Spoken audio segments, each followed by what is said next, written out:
ये आज की जो कविता है इसका शीर्षक है हल्दी घाटी। इसको श्याम नारायण पांडे जी ने लिखा है। हल्दी घाटी अपने आप में एक विस्तृत कविता है, लेकिन मैंने इसका एक छोटा सा अंश लिया है और मैं इसको आज आपके सम्मुख पढ़ूंगा। इसकी भूमिका है कि अकबर अपने सेनापति मानसिंह को महाराणा प्रताप के पास भेजता है, ये कहते हुए कि अकबर की ग़ुलामी स्वीकार कर ले, मगर महाराणा प्रताप ऐसा नहीं करता है और इस पर मानसिंह को खरी खोटी सुनाता है। तो इसी के ऊपर बेसिक कविता है। क्यों हल्दी घाटी का युद्ध हुआ था, क्या इसके पीछे कारण था, तो इस कविता के माध्यम से आप जानेंगे। तो मैं शुरू करता हूँ। सगनीलम मणि के बंधन वार, उनमें चांदी के मृदु तार, जात रूप के बने किवार, सजे कुसुम से हीरक द्वार। दिल्ली के उज्ज्वल हरद्वार, चमचम कंचन कलश अपार, जल में कुशपल्लव सहकार, शोभित उन पर कुस्मित हार।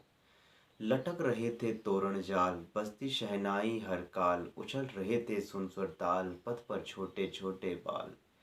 बजते झांझ नगारे ढोल, गायक गाते थे उर्खोल, जय जय नगर रहा था बोल, विजय ध्वजा उड़ती अनमोल। घोड़े हाथी सजे सवार, सेना सजी सजा दरबार, गरज गरज तोपे अविराम, छूट रही थी बारंबार।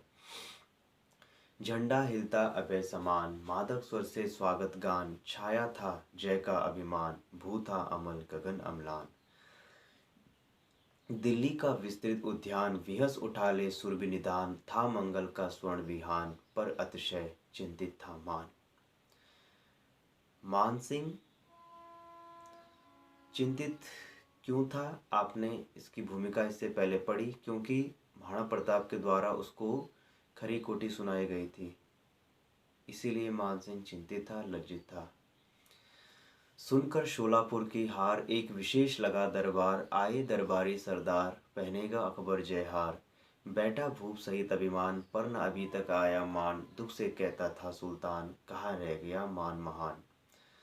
तब तक चिंतित आया मान, किया सभी ने उठ सम्मान, थोड़ा सा उठकर सुल्तान, बोला बैठो आओ मान। की अपनी छाती उत्तान, अब आई मुख पर मुस्कान, किंतु मान मुख पर दे ध्यान, भय से बोल उठा सुल्तान। है मेरे उर के अभिमान, शोलापुर के विजयी मान, है किस और बता दे ध्यान, क्यों तेरा मुखमंडल म्लान। तेरे स्वागत में मधुगान, जगह जगह पर तने वितान, क्या दुख है बतला दे मान, तुझ पर यह दिल्ली कुर्बान। अकबर के सुन प्रश्न उदार, देख सभासद जन का प्यार, लगी ढरकने बारंबार, आंखों से आंसू की धार। और मानसिंह रो पड़ा। फिर कहता है अकबर से मानसिंह कि ले सिंहासन का संदेश, सिर पर तेरा ले आदेश, गया निकट में वाड़ नरेश, यही व्यथा है यही क्लेश। आंखों में लेकर अंगार, क्षण क्षण राणा का फटकार, तुझको खुले नरक के द्वार, तुझको जीवन भर धिक्कार। ये सारी चीजें महाराणा प्रताप मानसिंह को कह रहा है। तेरे दर्शन से संताप, तुझको छूने से ही पाप, हिंदू जनता का परिताप, तू है अंबर कुल पर शाप।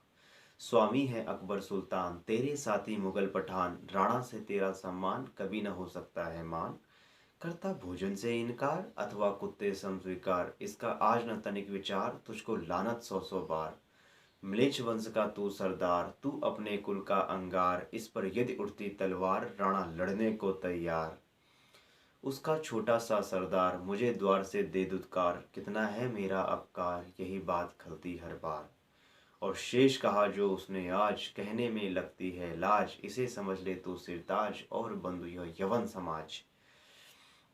वर्णन के थे शब्द ज्वलंत, बढ़े अचानक ताप अनंत, सबने कहा यकायक हंत, अब मेवाड़ देश का अंत। बैठे थे जो यवन अमीर, लगा हृदय में उनके तीर, अकबर का हिल गया शरीर, सिंहासन हो गया अधीर।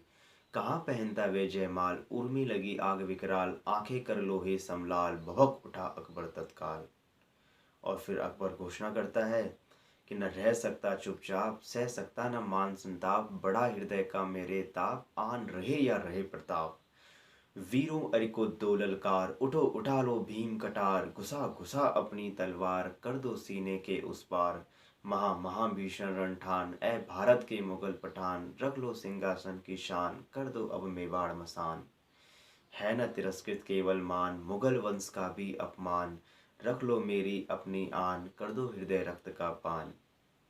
ले लो सेना एक विशाल, मान उठा लो कर से ढाल। शक्त सिंह ले लो करवाल, बदला लेने का है काल। सरदारों अब करो न देर, हाथों में ले लो शमशेर। वीरों लो अरिदल को घेर, कर दो काट काट कर ढेर। क्षण भर में निकले हथियार, बिजली सी चमकी तलवार। घोड़े हाथी सजे सवार, रण का भीषणतम हुंकार। ले होकर सेना उत्तान, ले करवाल कटार कमान। चला चुकाने बदला मान, हल्दी घाटी के मैदान। और ये वही हल्दी घाटी का युद्ध है जिसे हम और आप इतिहास के पन्नों में पढ़ते हैं। धन्यवाद।